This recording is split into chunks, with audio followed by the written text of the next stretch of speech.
আর যাই না তো, যাবে না। কেন আমরা পুরোনো গাব বটি, আমাদের লড়বেই না, যেতেই চাই না এখানে। চাচা এখন কেমন পরিস্থিতি এখন, মানে এই তৃণমূলের যুগে কেমন? এখন যা দেখছি, হ্যাঁ, যদি আমরা হিসাব মতন ভালো মতন খানিক পরিশ্রম খরচা খরচা করে যদি যেতে পারি, তো পেরে উঠতে পারবো বল। হ্যাঁ, কেন ওরা তো ঢেলে দিছে এসে, হুম, তাদের দিকে উল্টে গেছে। হুম, হুম, বুঝছে তো, এখনকার যুগটাই তো হলো আলাদা। হুম, আর তখন আমাদের বিনা সামিলে ভোট হয়ে গেছে আমাদের তখন। হুম, কাসেম ভাই আমার কতদিন থাকলো, যতদিন ওর মতন কে আসছিল, এই নয় 13-14 বছর হলো, আর 13 বছর হয়েছে মনে হয় এই দুপা।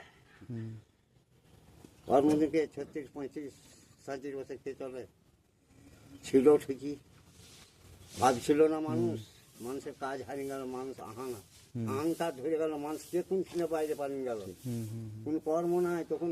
আমাদের কোথাও পুকুরে মাটি কাটে, কোনো রাস্তায় দেখে মানুষকে কেমন ভাবে নিয়ে চলেছে, সে পথটা হারিয়ে নিয়েছে তারা।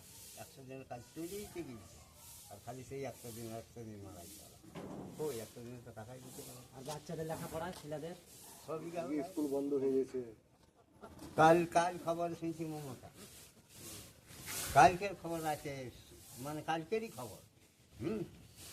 যে 100 দিনের অমুকের তমুকের বিষয়টা কই গো কি হয়েছে, সেইটাই আছে, যা বেঁচে আসছে তাই আছে, বিষয় কিছুই হয় না।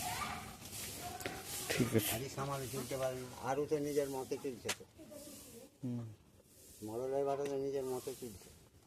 মানুষকে মানুষ মনে করে না, কেন গাড্ডি আছে না, আমাদের তার গাড্ডি নাই হুম। যে আমরা করবো।